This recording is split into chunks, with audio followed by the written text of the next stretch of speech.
wabarakatuh. Waalaikumsalam warahmatullahi wabarakatuh. Oke, alhamdulillahirabbil Allahumma shalli ala Muhammad wa ala ali sayyidina Muhammad. Oke, tadi pagi-pagi kita sudah kegiatan imtak. Jadi setiap Sabtu ada kegiatan imtak. Kalau Jumat senam ya. Jadi tidak ada lagi pertanyaan di WA, Pak, besok pakai baju apa? Jadwal sudah jelas ya.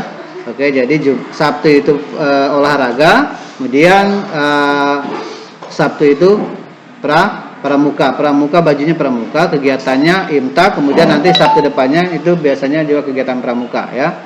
Oke, untuk pelajaran kita lanjut hari ini, pembelajaran kita setelah ulangan matematika kemarin dan ulangan harian sub yang kedua, ada beberapa temanmu yang belum dan nanti Bapak cek ulang untuk nilainya ya.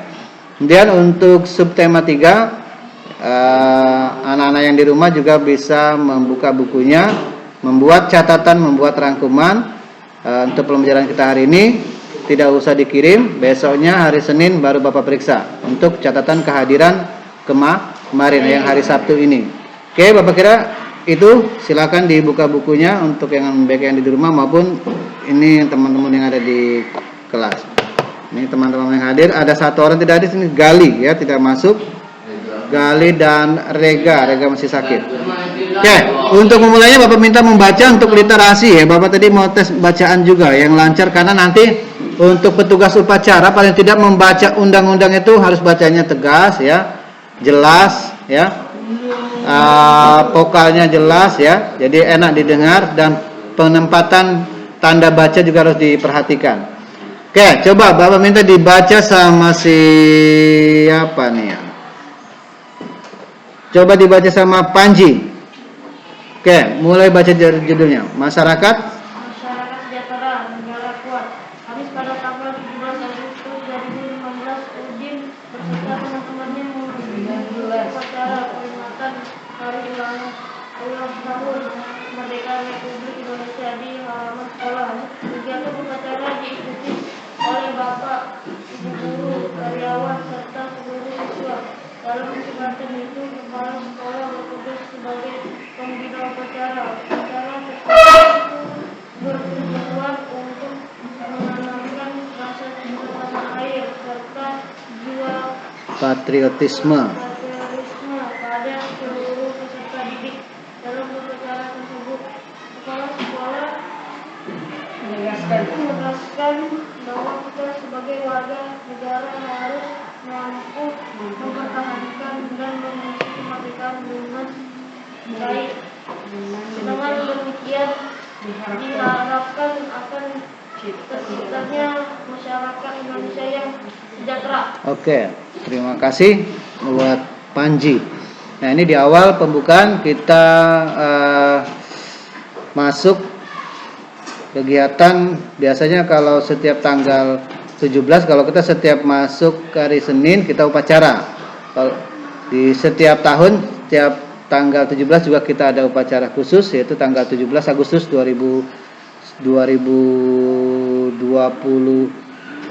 kemarin ya. Berarti nanti kita menunggu 2022 Agustus mendatang kita juga akan laksanakan upacara. 17 Agustus ini sebagai hari apa ini? Hari kemerdekaan. Iya, hari kemerdekaan siapa? Indonesia. Jangan sampai tidak tahu ya, 17 Agustus kemerdekaannya siapa? Ya. Ini tahun 2018, ini pembuatan bukunya 2018. Tapi kalau sekarang kita sudah 2022. Jadi kemarin di bulan tahun kemarin sudah peringatannya. Nah, mengikuti upacara peringatan ulang tahun kemerdekaan di halaman sekolah. Oke. Berisik nih suara orang jualan ya. Apa tujuan dari upacara bendera ini? Menanamkan sikap apa nih? Menanamkan rasa cinta tanah air serta jiwa patriotisme. Cinta tanah air itu menanamkan apa maksudnya cinta sama tanah air itu? Maksudnya kira-kira kalau kamu disuruh memilih, mau tidak misalnya pindah ke negara B gitu, mau tidak? Ya. Kalau seandainya di sana pindah dikasih uang, mau tidak? Di sana ditawari negara B, kalau pindah dapat rumah, misalnya dapat uang, dapat mobil, mau tidak pindah negara B? Misalnya? Mau tidak? Nah, itulah tujuannya upacara, salah satunya menanamkan rasa cinta tanah air, membuktikan nanti kamu ketika cinta tanah air kira-kira apa yang bisa kita buat negara kita, ya. Kalau tadi cuma dikasih mobil sama rumah, saya bisa mendatangkan uang atau bahkan bisa memberi orang lain uang atau mobil misalnya begitu. Artinya nanti ke depan bisa lebih hebat. Ya, cinta tanah air. Yang berikutnya, jiwa patriotisme itu seperti apa? Patriotis itu kira-kira seperti apa? Orang yang rela berkorban, ya, patriot, ya, semangat, ya, rasa cinta tanah air, ya. Oke, naik. Kemudian ada kepala sekolah sini menegaskan kita harus mampu mempertahankan dan mengisi kemerdekaan dengan baik. Nah, inilah kita sekarang sudah merdeka, kita sekarang hanya tinggal apa? Mengisi kemerdekaan. Ini kayaknya sudah berulang-ulang Bapak sampaikan, ya, mengisi kemerdekaan salah satunya dengan apa yang sekarang kita lakukan ini? Belajar. Apalagi? Ya salah satu tadi mengikuti upacara juga mengisi kemerdekaan. Ya, nanti kemarin sudah juga Bapak kasih apa saja contoh lain bagi siswa untuk apa? Cara mencintai tanah air, ya, atau mengisi kemerdekaan Indonesia ini. Tujuannya apa ini? Diharapkan terciptanya masyarakat Indonesia yang sejahtera. Ya, ini contoh gambar upacara aja. Dalam kegiatan upacara hari ulang tahun kemerdekaan Republik Indonesia atau proklamasi, biasanya dibacakan proklamasi, ya, merupakan bentuk tanggung jawab sebagai warga negara dengan mengikuti upacara tersebut. Nah, kita berbicara ini ada tanggung jawab, nanti ada bicara tanggung jawab ini. Selain itu, kamu akan mengingat perjuangan para pahlawan yang gigih dan pantang menyerah. Nah, inilah tadi, ya, pantang menyerah ini ada hubungannya dengan jiwa patriotisme. Misalnya negara kita diserang oleh negara B, negara kita. Kira-kira kita hanya diam aja atau melawan? Melawan kalau tidak punya senjata dengan apa ya? Paling dengan apa? Dengan alat buktinya. Ya, kalau tidak punya senjata, ya apalah perlawanan kita? Mungkin banyak sekali. Kalau orang Indonesia itu kan hebat-hebat. Dulu katanya Indonesia tidak punya senjata, pakai apa itu? Pakai bambu, ya. Ya, pakai bambu. Bisa menang juga, bisa merdeka juga. Kalau sekarang Indonesia sudah lengkap. Indonesia sekarang sudah lumayan persenjataannya. Tapi kita tidak berharap, ya, terjadinya perang, dan mudah-mudahan bahkan 7 generasi atau seberapa generasi dari kamu, mudah-mudahan Indonesia tidak pernah terjadi perang, ya. Tidak enak perang, ya. Kalau zaman perang dulu mungkin hujannya itu Bapak bilang dulu apa? Hujan peluru, ya. Yang jatuh itu peluru, bom apa. Kalau sekarang kan ya hujannya kita rahmat yang datang, hujan baik-baik, hujan air. Kalau dulu ada hujan air, ada juga hujan peluru. Nah, lewat aja kalau itu dianggap musuh langsung apa? Dead, ya. Kalau kena kaki ya pincang-pincang, ya enggak? Kalau penembak snipernya tidak jitu nembaknya, kena kaki ya pincang-pincang. Tapi kalau kena badan, nah ya sudah. Kalau dianggap musuh ya begitu kan. Di mana-mana tuh mungkin berjalan tidak aman. Kalau namanya zaman perang, di mana-mana kemana-mana tuh tidak aman, ya. Mudah-mudahan tidak pernah terjadi lagi, ya. Jadi kita sebagai generasi penerus, kita hanya mengisi kemerdekaan dengan cara belajar, membuktikan bahwa generasi kamu mampu memajukan negara Indonesia. Caranya bagaimana ya? Dengan belajar menciptakan sesuatu yang bisa membanggakan, ya, terutama membanggakan keluarga, orang tua di rumah, dan bisa membanggakan negara. Kalau sudah membanggakan negara itu apa? Pembuktian bahwa hasil karya kamu bisa digunakan oleh negara lain, ya. Bisa digunakan oleh negara lain. Misalnya kamu menciptakan apa saja, misalnya menciptakan ini buat Indonesia, ini sudah produk sangat terkenal, bahkan ternyata dipakai juga oleh dunia, ya. Nah, itu luar biasa. Nama kamu bisa tercatat nanti di buku bahwa penemunya adalah ini, penciptanya ini. Itu akan dikenang, ya. Kita ada kemarin pembelajaran tema berapa tuh? Tokoh dan penemu. Nah, namanya terkenal sampai sekarang. Kalau itu bisa dilakukan, kamu bisa menciptakan produk, menciptakan suatu temuan, dan namamu dicatat, dipatenkan. Wah, itu luar biasa, membanggakan. Bukan hanya keluarga yang bangga, tetapi negara juga ikut bangga, ya. Oke, kita lanjut. Nah, ini bentuk pantang menyerah tadi, ya, mewujudkan negara Indonesia sehingga akan tumbuh rasa menghargai jasa para pahlawan, ya. Sebagai manusia kita harus mampu menjalankan tanggung jawab. Nah, ini tanggung jawabmu kepada Tuhan Yang Maha Esa. Tanggung jawab kepada Tuhan Yang Maha Esa ini bentuknya apa? kepada diri sendiri, masyarakat, bangsa dan negara. Sebagai manusia, Bapak ulangi, sebagai manusia kita ya harus mampu menjalankan tanggung jawab kita kepada Tuhan Yang Maha Esa, kepada diri kita sendiri, kepada masyarakat, bangsa dan negara. Kok ada bangsa dan negara? Nah, sama aja nih, bangsa dan negara. Oke. Kepada Tuhan, bentuk tanggung jawab kita kepada Tuhan bentuknya apa? Iya, menjalankan perintahnya bentuk sholat 5 waktu, ya menjalankan ya menjadi orang-orang baik lah ya. Artinya, kemudian kalau kepada diri sendiri, tanggung jawab kepada diri sendiri bentuknya seperti apa?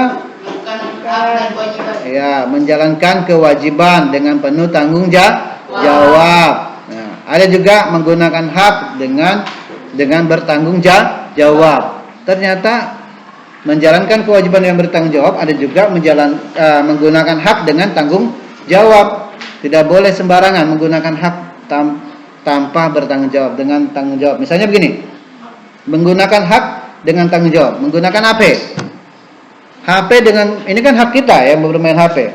Tapi bagaimana bentuknya dengan bertanggung jawab?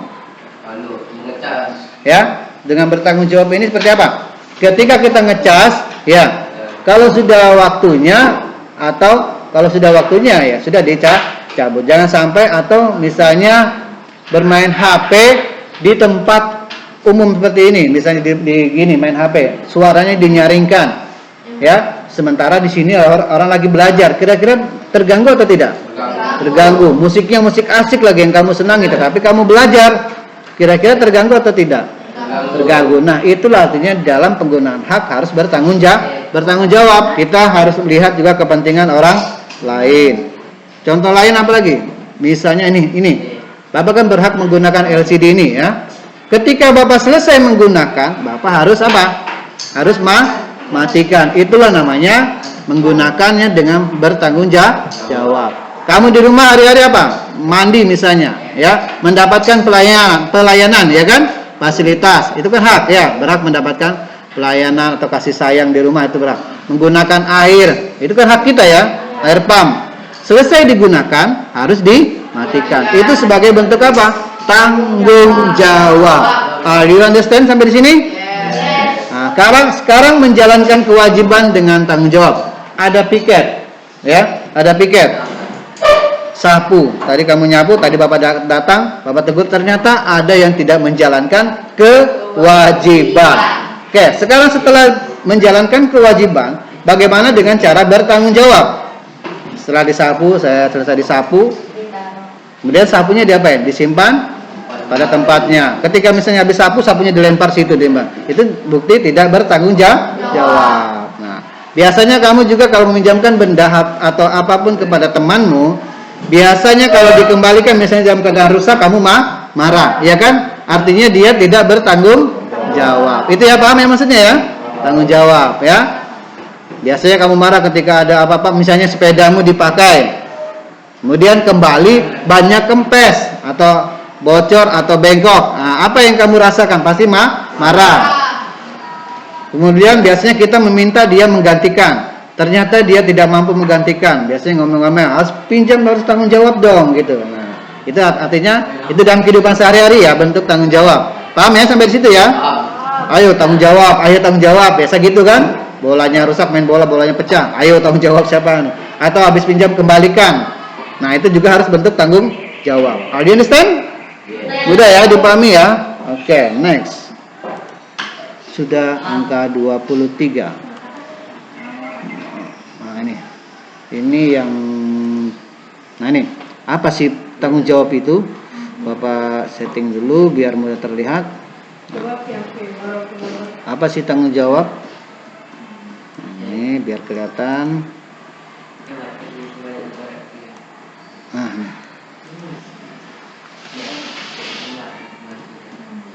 Nah, Bapak besarkan dulu ya. Oke, tanggung jawab adalah kesadaran manusia akan melaksanakan kewajiban. Tanggung jawab adalah keadaan seseorang menanggung perbuatan yang dilakukan. Ini bentuknya ya. Tanggung jawab adalah kesadaran manusia akan melaksanakan kewajiban. Jadi bukan hanya kewajiban ya, menggunakan hak juga harus dengan bertanggung jawab. Jadi Bapak bilang gitu kan? Menjalankan kewajiban juga dengan tanggung jawab ya, menggunakan hak juga harus bertanggung jawab. Kemudian apa lagi? Tanggung jawab pada keadaan seseorang menanggung perbuatan yang dilakukan. Kira-kira paham enggak maksudnya itu? Keadaan seorang menanggung perbuatan yang dilakukan. Kamu misalnya mau mengganti, artinya bentuk tanggung jawab. Atau tadi sapunya di situ, bentuk tanggung jawab, ya sapunya dia apa? Diambil simpan pada tempatnya. Itu bentuk tanggung jawab. Artinya kan perbuatan itu kan? Iya enggak? Perbuatan. Kira-kira kalau kegiatan di rumah yang bentuk bertanggung jawab apa? Contohnya, coba Wira, kegiatan di rumah bentuk kegiatan yang kewajiban yang bertanggung jawab di rumah. Contohnya apa? Yang kegiatan yang bertanggung jawab. Habis makan taruh piring. Habis makan taruh piring. Habis makan cuci piring. Ya, itu juga salah satu bentuk tanggung jawab. Apalagi Ridho?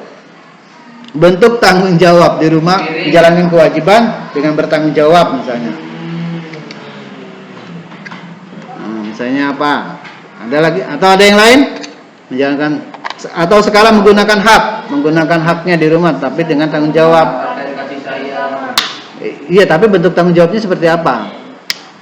Nah, misalnya apa ya? Tadi sudah menghidupkan televisi, kan? Ya, menghidupkan televisi. Menonton itu kan hak kita kan, mau menonton. Tapi dengan tanggung jawab apa? Selesai nonton, ya matikan. Oke, itu ya. Paham ya ini pengertian tanggung jawab ya. Nah, sekarang kita masuk ke teks bacaan ini bahasa Indonesia. Kalau tadi ini PPKN ya. Wujud tanggung jawab sebagai warga negara, tanggung jawab merupakan kesadaran manusia akan tingkah laku. Nah, ini yang tadi ya. Nah, sekarang ini coba di halaman berapa itu? Teks bacaan. Nah, wujud tanggung jawab. Oke, Bapak minta dibaca. Ini nanti mencari di halaman bawahnya, coba lihat. Paling bawah halaman sebelahnya, kalau buku kamu kan dibalik. Mencari gagasan utama dan letaknya. Karena letak gagasan utama, nih. Teks di atas merupakan, oke perhatikan, teks non fiksi. Apa kemarin non fiksi? Fakta. Ya. Teks yang sesuai dengan kenyataan atau fakta yang terdiri dari 6 paragraf. Coba hitung, betul enggak 6 paragraf? Itu teks bacaan, coba dihitung. Teks bacanya yang di buku, coba dihitung. Dihitung ada berapa paragraf itu? Betul tidak? 6. 6, ya, 6 paragraf. Kemudian gagasan utama, nih lihat, gagasan utama dapat terletak di awal, kemudian ada juga di akhir. Ya. Dan di awal serta di akhir paragraf. Ternyata juga ada di awal serta di akhir paragraf, keduanya ya. Gagasan utama juga ada yang terletak di tengah paragraf. Nah, nih ada juga di tengah. Awal, akhir, keduanya ya. Awal dan akhir juga ada. Kemudian di tengah-tengah juga ada. Paham sampai di situ? Ini gagasan utama, ide pokok ya. Gagasan utama atau ide pokok, pokok pikiran macam-macam namanya ya, sama aja. Memiliki ciri, oke ini yang penting ya, memiliki ciri, Adit. Nah ini Bapak tegur loh, ini Bapak rekam. Memiliki ciri paling umum di antara kalimat-kalimat lainnya. Kalimat lainnya merupakan kalimat penjelas. Jadi dalam satu paragraf itu ada ide pokok, kemudian ide pokok itu nanti dibentuk sifatnya secara umum, tetapi nanti ada yang menjelaskan kalimat penjelas. Yang sifatnya kalimat penjelas ini ya, menerangkan gagasan yang berada di dalam kalimat utama. Oke, agak susah dipahami, tapi kita coba ya. Kita coba bahas. Nah ini Bapak sudah siapkan seperti ini ya. Nah, ini. Tinggal Bapak besarkan dulu. Kelihatan tulisannya? Ya tidak punya buku, ini Bapak. Nah ini sudah Bapak siapkan. Ini dia, langsung dijawab paragraf utama. Nah, tidak sama di buku kamu kan? Sama di buku? Nah.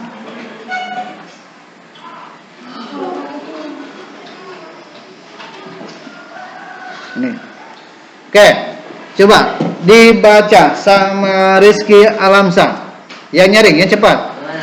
Tanggung jawab merupakan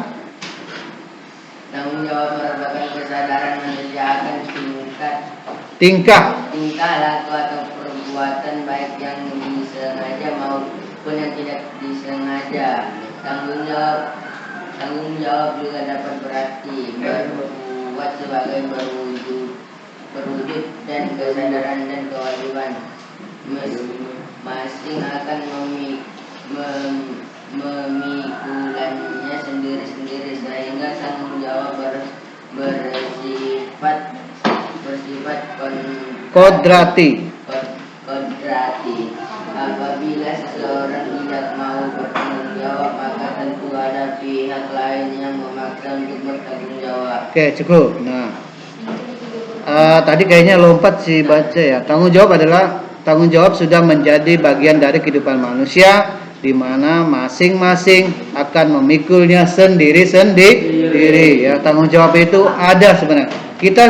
Tanggung jawab itu kadang bisa muncul dengan sendirinya, ya. Orang pasti memiliki rasa tanggung jawab, ya. Kamu ke sekolah itu juga bentuk tanggung jawab kepada diri sendiri. Mau ikut belajar, ya, menjalankan hak dengan penuh bertanggung jawab itu salah satunya gitu.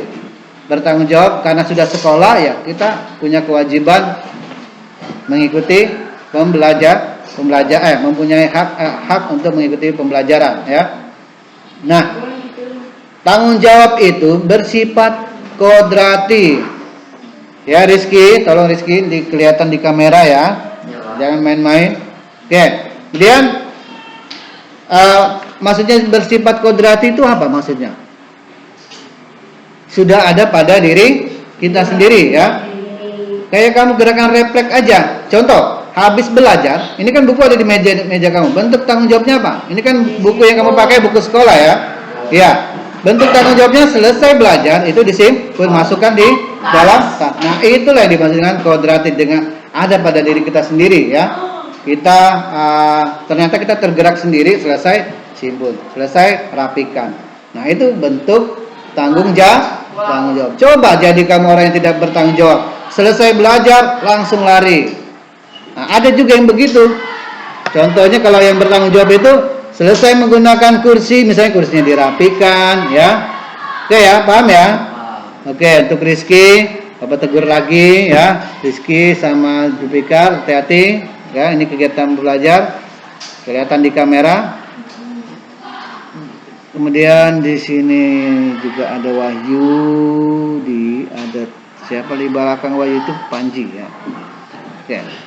Kalau di ini bisa dijumkan, ya. Nah, sekarang pertanyaannya. Gagasan utamanya kira-kira apa nih?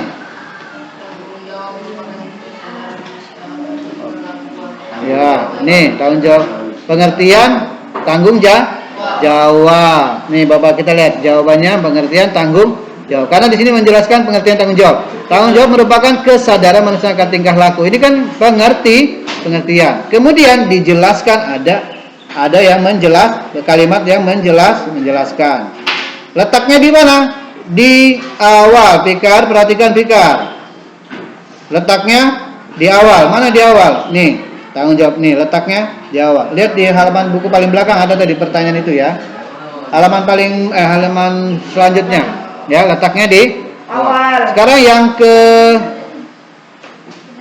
yang kedua, paragraf kedua. Oke. Coba habis sudah, ya. Sekarang semua baca bukunya dalam hati. Kemudian Bapak langsung tanya. Karena waktu kita makin sedikit, dalam hati aja. Masing-masing membaca bukunya. Ini Bapak cantumkan di sini. Paragraf kedua.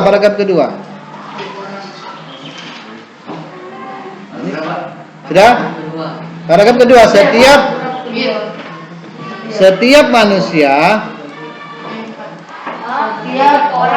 setiap orang, ya. Oke, baca. Kira-kira langsung Bapak tanya. Gagasan utama terletaknya di mana? Setiap orang merupakan bagian dari masyarakat. Baca dulu, ya. Hati-hati, itu kalimat utama berbeda dengan ide pokok, ya.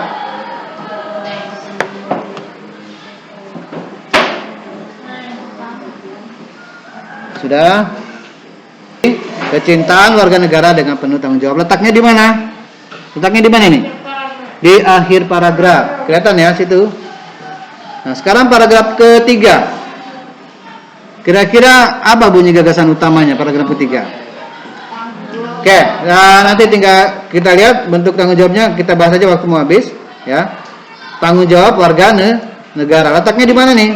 Di awal paragraf. Tanggung jawab warga negara terhadap bangsa dan negara dilaksanakan dengan cara. Nah, ini dilaksanakan dengan penuh dengan memenuhi hak dan kewajiban. Nah, ini menjelaskan yang ada di atas kan? Menjelaskan yang ada di atas. Nah, menjelaskan apa yang dijelaskan? Bentuk tanggung jawab warga negara. Letaknya di awal. Oke. Jadi caranya dibaca dulu yang baru ya. Kita mencari gagasan utama ini karena waktu. Nah, ini tadi sudah contoh pelaksanaan tanggung jawab sebagai warga negara dalam kehidupan sehari-hari. Nah, ini tadi yang Bapak bilang di awal tadi. Ya. Contohnya memahami dan mengamalkan Pancasila dalam apa? Dalam kehidupan sehari-hari. Contoh pelaksanaan tanggung jawab sebagai warga negara dalam kehidupan. Jadi kita sebagai warga negara punya tanggung jawab, ya, mengamalkan Pancasila. Mengamalkan Pancasila itu apa sih bunyi Pancasila yang pertama? 1. Ketuhanan yang Maha Esa. Apa bentuk tanggung jawabnya? Menjalankan ibadah sesuai dengan kepercayaannya masing-masing, agamanya masing-masing. Itu bentuk tanggung jawab, ya. Menjalankan tugas dan kewajiban yang dibebankan negara dengan penuh tanggung jawab. Seperti Bapak sedang bekerja, kamu belajar, ya, juga dengan penuh tanggung jawab, ya. Bagaimana meningkatkan kemampuan, ya. Bagaimana Bapak kalau dengan tanggung jawab, bagaimana cara memberikan pelajaran, ya. Menjalankan tugas dengan tanggung jawab. Yang ketiga, menjadi teladan bagi rakyat dalam bertindak sebagai negarawan yang arif dan bijaksana. Ini bentuk tanggung jawab, ya. Artinya tidak dengan kejahatan, ya. Arif selalu berbuat santun, ya. Itu tanggung jawab, ya. Kemudian bagi para pelajar dengan belajar giat. Nah, ini sudah, ya. Nih lihat. Yang keempat, kalau bagi pelajar belajar dengan giat. Kemudian yang terakhir, cerdas dan cermat dalam bertindak dan mengambil keputusan. Ini bentuk bertanggung jawab, ya. Kenapa harus cerdas dan cermat? Kenapa kita mengambil keputusan dengan cerdas dan cermat? Itu artinya kita memikirkan ke depannya akan seperti apa. Artinya bentuk tanggung jawab kita. Kita ingin keputusan yang kita ambil itu selalu yang terbaik. Mau tidak kamu membuat keputusan yang jelek-jelek? Pasti tidak mau, kan? Orang tua di rumah membuat keputusan rapat, misalnya, oke, besok kita, contoh sederhana di rumah, oke, besok kita berangkat ke amal atau jalan-jalan. Itu kan sudah diputuskan dengan matang-matang, dengan penuh tanggung jawab. Apa-apa persediaannya, bentuk tanggung jawab apa? Ya, bekal harus dibawa, paling tidak bawa uang, ya, bawa uang, baju ganti, ya, atau apa tujuannya kalau berenang, bentuk tanggung jawabnya. Bentuk tanggung jawab kepada keluarga, ya, wira, ya, main-main pesawat itu tidak sopan, wira, ya, tidak sopan. Oke, tidak usah diulangi. Kemudian bentuk tanggung jawab seperti itu maksudnya nanti supaya ketika keluarganya berada di amal, semuanya dalam keadaan tidak kelaparan, ya. Orang tuanya kan nanti tinggal mau beli apa atau bawa makanan. Itu bentuk tanggung jawab orang tua. Membawa kendaraannya dengan hati-hati, itu bentuk tanggung jawab, ya. The next, upaya mengembangkan kehidupan berbangsa menuju masyarakat yang sejahtera. Nah, ini upaya mengembangkan kehidupan berbangsa. Kira-kira maksudnya apa? Saling toleransi. Yang kedua, Meningkatkan pembangunan ke seluruh pelosok negeri. saling menghormati antar individu walaupun bertentangan. Tidak boleh suka berkelahi, ya. Ini tadi saling menghormati. Ini tadi ketika jam belajar, Wira lagi main-main pesawat, ya. Nah, Bapak sebut aja namanya, ya, nggak apa-apa. Supaya menjadi pembelajaran, menjadi pelajar yang bertanggung jawab, pelajar yang bertanggung jawab. Meratakan pembangunan ke seluruh pelosok negeri. Nah, membayar pajak, ini bentuk tanggung jawab. Dia memperbaiki fasilitas umum dan memperbanyak lapangan kerja. Ini upaya mengembangkan kehidupan berbangsa negara menuju masyarakat sejahtera. Ini upaya negara nih, ya. Perbanyak lapangan kerjaan, ya. Ini tugasnya negara. Membayar pajak, ini warga negara, ya. Memperbaiki fasilitas umum ini biasanya juga negara ikut, ya, dengan hasil pajak tadi, ya. sehingga bisa untuk memperbaiki jalanan, bahkan membangun jalan. Oke, demikian kira-kira pertemuan kita hari ini untuk pelajaran kita hari ini di PB yang pertama ya, di sub yang ketiga. Jadi anak-anak yang di rumah silakan buat rangkuman untuk catatan kita hari ini. Dan catatan tidak perlu dikirim, dan hari Senin nanti Bapak periksa untuk catatan pembelajaran di hari Sabtu ini. Oke, demikian, terima kasih Bapak Heri. Assalamualaikum warahmatullahi wabarakatuh.